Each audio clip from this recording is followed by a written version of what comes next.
With just weeks left as Prime Minister, Justin Trudeau is planning a final wave of Senate appointments. A source tells our colleagues at Radio Canada that Trudeau plans to fill all current vacancies in the upper chamber before he retires in March.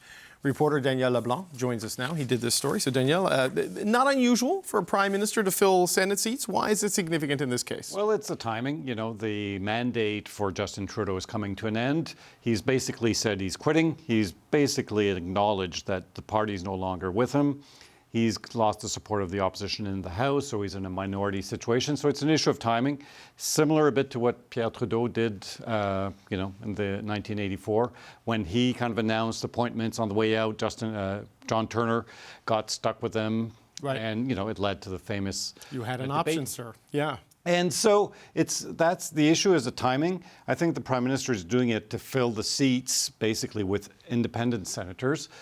They've been more and more Liberals in recent years. Roger Cuzner, Liberals from the provincial legislatures, organizers, donors. There's 10 seats to be filled across the country.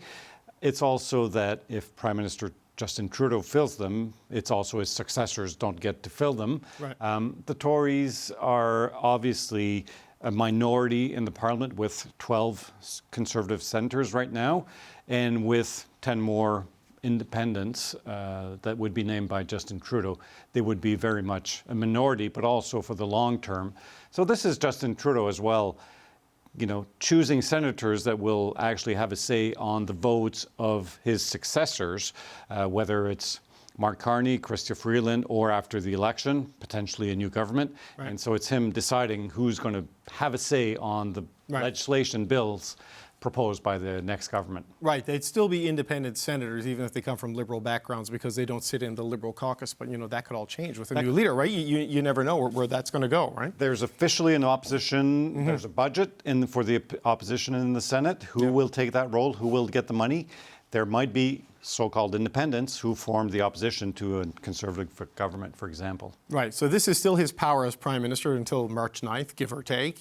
Constitutionally he can do it. Politically, as you've laid out, this is where it's a bit fraught, and the opposition's jumping on that. Yeah, so the Conservatives are basically saying this should all wait for the next election. So let's have a new government that has the confidence of the House appointing these senators.